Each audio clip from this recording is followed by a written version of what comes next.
Now, the other thing that I will say is I actually heard this from one of my guests. She said that when you are a wholesaler, and that's what you are as a vendor to Amazon, your entire focus as a culture, as a company culture, is shifting as many units as possible. That's what it is. But when you become a seller on Amazon, that can no longer be your culture. It has to be about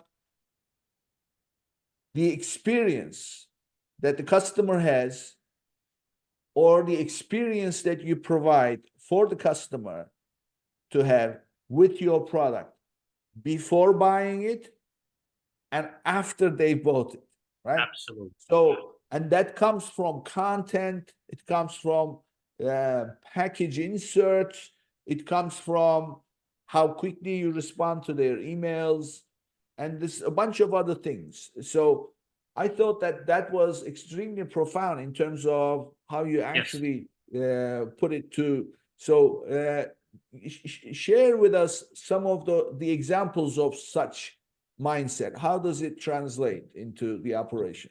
Yes, such a great point. In short, you need to become brand centric, and that goes along with the overall consumer experience, because your end result is the consumer experience with your brand, which you don't really get when you are a 1P, right? You just hand up your inventory in Amazon. Your brand does exist. It's not like it's not there. Your brand can be seen, but that brand experience is all Amazon.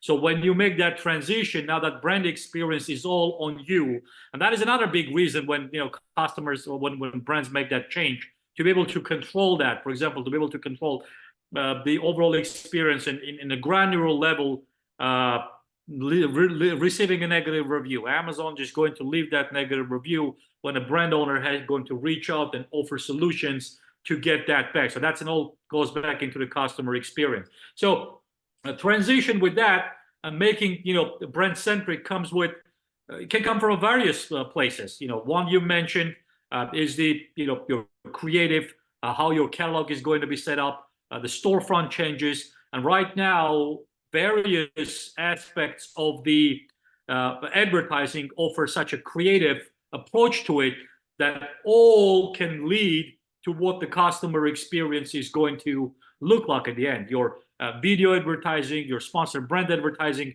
your storefront experience. And moving that same conversation, we also can talk about the part of a marketing effort that you're going to drive those sales. You talked about the flow, and then how you're going to acquire that customer and how that experience is going to look like. So having that strategic approach after you make that transition is also a key of importance. We don't really get to that much because our conversation can last for hours and hours, but you have to make that decision of that from that point on. This is a more brand-centric approach, and you own it from end to end. From the time you market it to the potential consumer, from the point that they made the purchase, and then the after effect, it's all controlled by you. So top-notch experience is what the customer is going to expect, and you need to be prepared for that. Yeah. Well, I mean, this is so true.